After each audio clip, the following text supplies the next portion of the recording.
A little while ago, we came across a competition with a very absurd premise: to design an intergenerational spaceship that travels to another star for about 250 to 400 years. And this idea just freaked me out. Imagine being that middle generation. You're born and you live, and then you die inside this metal container. And the only thing that's keeping you alive is the systems, running quietly and perfectly in the background. But one little error, that could mean the end of you and the rest of your entire world. Well, there are real architects and engineers working on this project. And the more I looked into it, I did become quite fascinated. Because in the end, you're not really designing a vehicle or even a spacecraft. You're designing a civilization, one that needs to survive in complete isolation for centuries. So how do you build a world that helps us remember where we come from? And if we reach the end of our journey, how do we make sure that that person that comes out is still human? But first, how far are we really talking here? Well, the nearest known exoplanet, Proxima Centauri b, is about 4 light years away, which sounds pretty close. But the most promising Earth-like habitable world in systems like TRAPPIST-1 and Kepler 442 are roughly 40 to 1200 light years away. That means even traveling at 10% of the speed of light, it would take anywhere between 400 to 12,000 years. And the competition brief explicitly states, design using speculative technology, not magical. So no warp drives, no hyperspace. And interestingly enough, it doesn't actually specify a single destination. So the variable isn't which planet you choose or exactly how long the journey's gonna take. The real question is whether identity and purpose and meaning can hold across 14 generations of people who will never see Earth and may never see arrival. So we picked out 3 projects that we found the most interesting, and they're all very different, but they all need to solve around the same constraints. By the way, if you guys want to delve more into these projects and who's behind them, I'm going to leave the links to them in the description.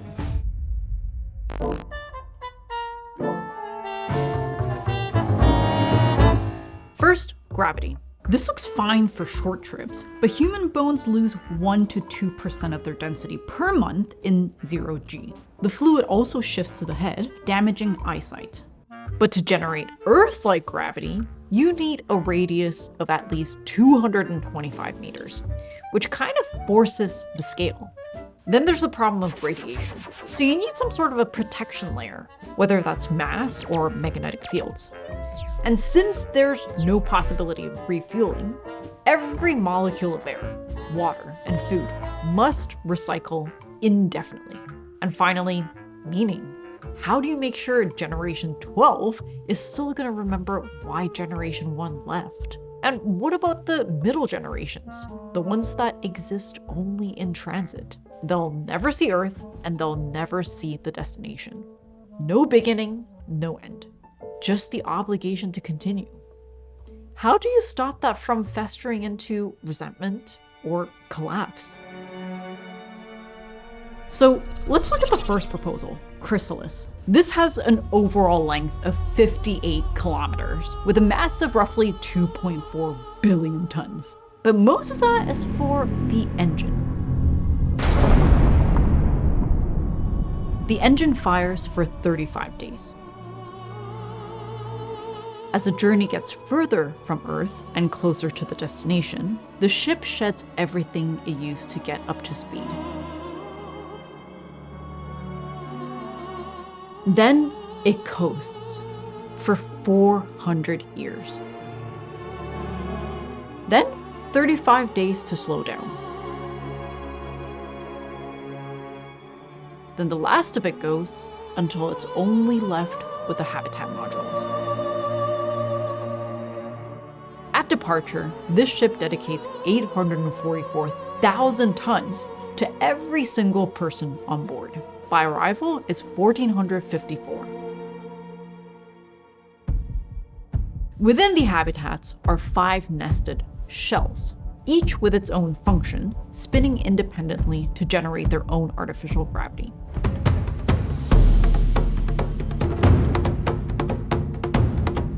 The habitat hosts roughly 600 people and has power, farms, and multiple nuclear fusion reactors. To get from here to here, you can take one of these elevators. But what's really interesting is there's 5 of these habitats. They call them stages. Each stage is kind of like a self-contained world. They're running parallel lives in identical structures. Meaning, if one of them fails, it can be completely sealed off. You increase your chance of success through redundancy. The mission can still survive simply by amputating the part. It actually reminds me of the silo from the show Silo, based on wool, which I also made a video on. I'll leave it right here. Because it's an entire community in a single vertical column. A closed, self-contained world. And spoiler alert, they find out later that they are not the only ones. There are 49 other silos just like theirs. Exact same structure, exact same rules. And if you've watched the show, you know that it kind of gets pretty dark. But thankfully, there are some fundamental differences in how they treat the habitats. Think of Chrysalis as connected redundancy. Even though each stage is a fully independent habitat, they are linked through this shared zero-gravity axial core, which actually runs through all 5 stages. And you can use this to travel between different stages and exchange ideas and exchange cargo. And if there's an emergency, you can call for help. Remember the elevators to move between the shells? You can take the same elevator all the way down to the zero-gravity core. And using these vehicles, you can pass through these airlocks and enter another stage. But the movement is on a very strict schedule. Because remember, each shell is rotating at a different speed. So if you want to pass through, it needs to be timed perfectly. They have these interface shells that synchronize to the movement of the main shells on either sides. But, well, I'm not gonna lie, it will make me a little bit nervous because there's just a lot of moving parts. Like this Swiss watch. It's a masterclass in engineering, no doubt, but if one gear is off by a fraction, the entire system stops. So in a system like this, you need something incredibly fine-tuned with perfect control. But in space, there's already so many variables. I was actually in Korea when I worked on this video, and Korea is, well, it's completely different from Canada in how people think, their customs, and a part of me just started wondering, what if we put different ethnicities in each of these stages? Which one would be the most successful? Well, yes, that sounds pretty absurd, but is it? Wouldn't it minimize conflict? I don't know. But really, how would you select the people? Because this could actually have a huge impact on the success of the mission. Remember, you're not selecting an astronaut crew. You're selecting the seed conditions for civilization. Would you use skills or personality tests? Same religion? There's actually no obvious answer. Each choice creates a new problem. But most proposals agree on some mix of these. Genetic viability, same ethnicity might minimize social friction, but a starting population of 500 to 1,000 people is a tiny number, and it's genetically very fragile. Research shows that in small, isolated populations, where mutations can become very common. For example, the Afrikaner population has elevated rates of Huntington's disease, and the Amish community has higher incidence of a form of dwarfism, and they're both traced to the founder. Genetic similarity also increases vulnerability to disease, because a single pathogen could more easily sweep through a homogeneous population. And because the destination environment is unknown, adaptability matters. That's why most proposals include a global gene bank and preserve genetic diversity, not by selecting people, but by preserving their DNA.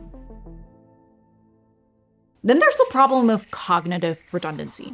The fear is technological regression. When Tasmania got cut off from Australia 10,000 years ago, the population shrank, and with fewer people around, certain specialized skills just didn't get passed down. So you want polymaths, not narrow specialists. You want T-shaped people with deep expertise in one critical field, but broad knowledge of ship systems. So we don't want the world's best neurosurgeon who can't change a light bulb. We want a very good general surgeon who also knows how to weld and understands basic botany. If the hydroponics manager dies, the propulsion engineer needs to know just enough to keep the plants alive until an apprentice is ready to take over. Then the psychological resilience. This is actually where most missions fail. You cannot put 1,000 type A, high-achieving, competitive individuals in a box for life. They will kill each other. We want high agreeableness, emotional stability, and a proven ability to endure boredom. That could actually rule out quite a few personality types on the MBTI matrix. And a lot of the proposals suggest a mandatory residency in an isolated Antarctic station, because interviews can definitely lie. Then you observe who starts the arguments, who hoards the resources, who gets depressed in the dark. The bottom 20% gets cut right before the launch. In fact, Project Chrysalis goes as far as to propose that you spend 2 generations of people in these stations. But there's one proposal that has a completely different method. Let me explain.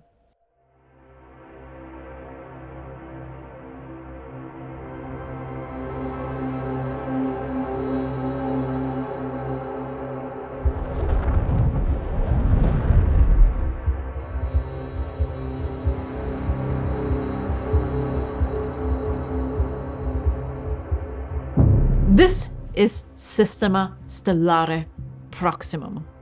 We'll call it Proxy for short.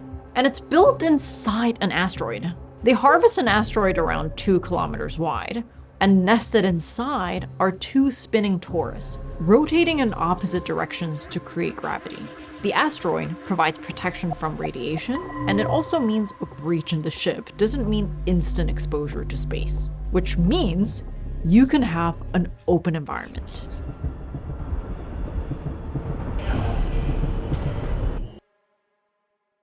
When we were researching Mars habitats in our other video, we found that by providing a more rigid shell, you can have a more open and continuous landscape on the inside. So it's essentially the same concept here, but on a much bigger scale. So what you get is something closer to Elysium or Halo, where gravity is closest to the ring. And around the ring, there's 4 structural spokes, essentially dividing the ring into functional quadrants. A lot of people think that you need a massive power-hungry machine to do some real work. But for us, a lot of our work actually starts way before the render, with research or diagrams, and sometimes that happens on a plane or an intergenerational ship, sometimes without Wi-Fi. But usually it's with hundreds of pages of notes and references open all at the same time. And that's why this machine has genuinely changed the way that we work. This is the HP ZBook Ultra G1A, advanced by AMD Ryzen AI Max Pro 300 series processor. And it's built around a very different idea of performance. Instead of pushing everything to the cloud, this machine is designed to run AI locally. It runs large language models directly on the laptop. So you're not locked to a single system, which means private research, faster iteration, and the ability to work anywhere. And because it has a large amount of high-speed unified memory, those models can run very smoothly without the bulky setup. But it's still a real workstation. You can run Blender and editing tools while you're doing research or writing. All of that in a machine that's compact with a sleek metal body and genuinely nice to carry around. It really feels like it's built for the way that creative work is evolving, where thinking and research and making all happen at the same time. So if you want to know more about the HP ZBook Ultra, check out the link in the description. But unlike Chrysalis, where each functional shell is independent and even has its own gravity, these quadrants are all a part of the same environment. Everyone lives in the same landscape, but one continuous world. is that really a good idea? If there's a problem, it means it can't be isolated. Just look at Silo. The conflict spread very quickly because it's one continuous structure. But what's interesting is the Proximum team accepts this. They even predict the crisis scenarios with lots of detail because they believe major conflicts are inevitable when living in a closed society because generations forget things. And this is actually the basis of their selection criteria and their unique way of organizing the society. This book describes a pattern. It says history repeats itself in roughly 80-year blocks. It's about the span of a human lifetime, and it's surprisingly accurate. Within each block, there's 4 turnings. Crisis, an era of upheaval. The Great Depression through World War II. Then a high, a time of conformity and shared purpose. That's the post-war boom. An awakening, an era of individualism and rebellion. That's the 60s and 70s counterculture, civil rights, Vietnam protests, and John Lennon. Then an unraveling. Institutions weaken and trust erodes. You start to question the systems that you're living in. I'm a part of this generation, and these are the books that I grew up on. And then the pattern repeats with another crisis, an era of upheaval that reshapes everything. Basically now. By the way, this isn't a pattern of the world's history. It's specifically talking about American history, because whether we like it or not, it has been the most dominant culture over many, many years, and it still is. And they use this theory to time the mission. They deliberately launch right after a crisis, during a high, when trust in institutions are strong, and there's still that shared memory of what crisis looked like. But over a 250-year journey, that cycle will repeat itself. Stability to questioning, questioning to division, and eventually, another crisis. So the core problem isn't stopping that cycle, because you can't. The core problem is this. How do you preserve the hard-earned wisdom across generations? And if you think about it, every society on Earth has failed at this. We fail, then we learn, we rebuild, and then our grandchildren forget why we built the walls in the first place. Because the people who lived through that experience are dead. The historical records might still be there, but the lived experience dies with that generation. So Proxy's designers looked at this and they decided this isn't something they could afford. So their solution was to design a memory machine. It's called the Triadic governance structure. First, there's Apollo, an artificial superintelligence that can manage everything. From sci-fi, it's kind of like HAL or Mother from Alien, or the computer from WALL-E.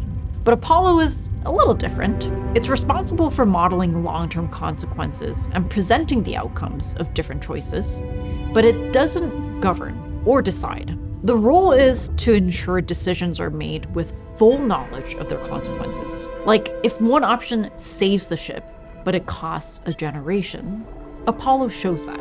If another preserves justice but risks collapse, Apollo shows that too. The system is designed so that no single group controls memory or authority or truth. Disagreement is expected, and what's preserved is not consensus, but continuity. Because Proxy's belief is that you can't stop societies from cycling, but you can stop them from forgetting why they almost failed last time. Then there's the Living Council. This is the active human leadership on the ship. They're the elected representatives responsible for day-to-day decisions. They continue to pass the baton, generation after generation. And their role is really to make decisions in the present. Survival, food, social cohesion, holidays, all of that's on them. Then there's the chorus. At age 65, you have a choice to continue on the Living Council until you die, or you can choose to enter hibernation and continue as an advisor through Neuralinks, with the promise that if the ship makes it, you get woken up and you get to live out the rest of your life on this new planet. Which is a pretty wild idea. And you might be asking, why not just train an AI to remember everything they remember? That's pretty much what people are doing now. But here's the thing. An AI can recall the events and the decisions. It can tell you that a famine happened in year 47. It can show you the mortality data or the recovery curve, but it can't tell you what it was like to ration food to your children. It can't tell you how he couldn't trust his neighbor anymore. And it can't tell you about the guilt of having been wrong about something that killed people. So the cores, they advise with their lived experience, and they preserve the living memory on the ship. All of this sounds pretty out there, but remember Diela, the world's first AI minister? She was appointed to eliminate corruption in Albania. She never sleeps, has no personal interests, and no cousins. Because cousins are apparently a big problem in Albania. But yeah, we're already having this debate of should AI advise governments? Because on paper, if it really works, an AI that remembers everything, models every outcome, and never gets emotional, and has no ego, no pride, no personal interests, that sounds pretty good. Especially on something as complex as an intergenerational ship. But I think it actually really comes down to how it's structured. And also trust. Can people trust a single system with that much power? Well, Chrysalis doesn't. Their biggest fear is corruption, in AI or human. So their answer was to create distributed systems of AIs. Each of the 5 stages has its own AI, actually 3 AIs working in parallel, constantly checking each other. And just like Proxima, they don't actually have the power to make any decisions. They only advise by generating scenarios and modeling consequences. And the scenarios don't even get presented until all 3 of the AIs agree on an outcome. There's also no central ship AI, and the AIs in each stage work independently from each other, and they're not influenced by each other either. No single point of authority means no single point of failure. But I actually think the problem is even simpler. So Diela, Albania's AI minister, was heavily criticized. They said, it's an illusion of accountability without real substance, a propaganda fantasy. Of course, Albania has dealt with corruption for decades, so people are skeptical by default, but it also tells us something, that it's really hard to get people to trust in a system when there's no real clarity about who's really making the decisions and through what channels, no matter how smart or objective or well-designed it is. So how do you get people to trust a system? This is WFP. And actually, they don't try to make people trust a system. I actually think it's more about trying to make the system theirs. But first, the size, because it's tiny compared to the other ships. It's only 360 meters and 36,000 tons. 1/300th of Proximum, 1/16th of a single Chrysalis stage. It's composed of 2 rings spinning in opposite directions, each ring with its own gravity and its own neighborhoods. They're connected by this massive fronting track. I think they took WALL-E pretty seriously. But the biggest difference is, unlike the other 2, there's no external shell. That's because the habitat modules themselves are the protection. Each habitat is built from a repeating triangular module, and each module is kind of an all-in-one system with thermal insulation, structural support, pressure containment, acoustics control, and of course, radiation shielding. And in orbit, these modules kind of click together, either with robots or even on their own. This idea actually comes from MIT's self-assembly lab. The idea that you can program materials to connect without human intervention. But there's also full-scale recycling and production facilities on the ship if any of the components break. And all of this is to create this 3-phase cycle. The modules are assembled in Earth orbit, which becomes your home during the journey. But upon arrival, the modules detach, they land, and they become the first colony. And at this point, the ship becomes a satellite and explores the new planet. And this actually gives us the underlying philosophy of the ship. Nothing here is meant to be permanent. By using repetitive, self-assembling modules that can be reproduced on the ship, it means as the population changes, entire communities can be reconfigured. So what does this actually look like? Well, there's 6 neighborhoods, 3 on each ring.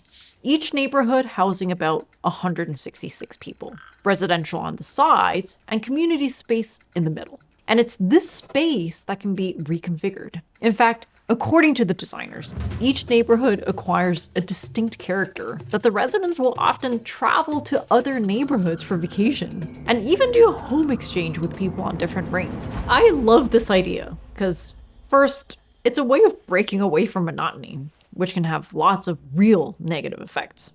But also, it creates the experience of traveling on a ship.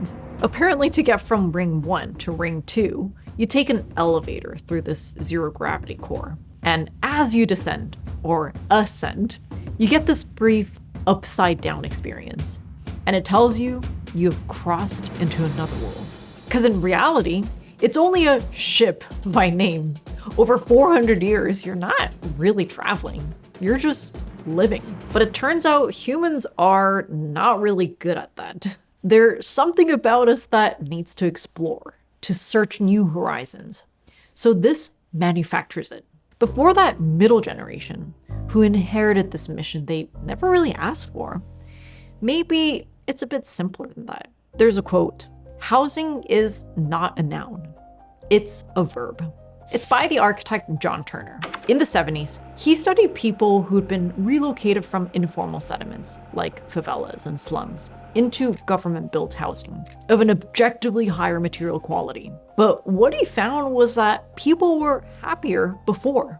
From this, he found that the act of making your shelter itself is meaningful, sometimes more meaningful than the shelter's objective quality. He says the process of building generates meaning, independent of the product, and meaning comes from action and participation, not theory.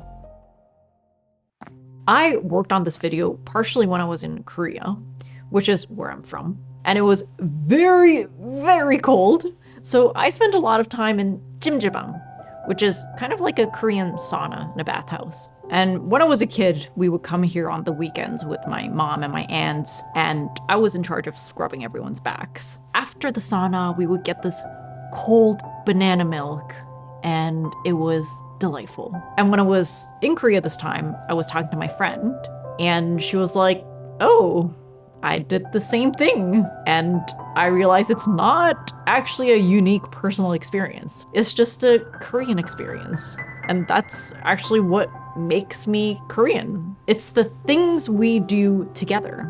And it kind of made me think about the ship. Let's say 300 years down the line, the original mission gets blurred. If you scrub each other's backs every Sunday, if you know that everyone before you did the exact same thing, and everyone after you will too, then maybe you don't need to be forced. You simply carry the mission because that's what makes you you. And maybe that's the only thing that can carry a civilization across 400 years of nothing.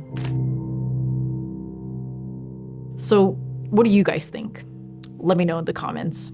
And if you guys want to delve more into these proposals, I'm going to leave the links in the description. And we also have a research booklet that captures all of our research process and all the assets that we generated for this video. I'll leave that in the description as well. And with that, I'll see you guys in the next video.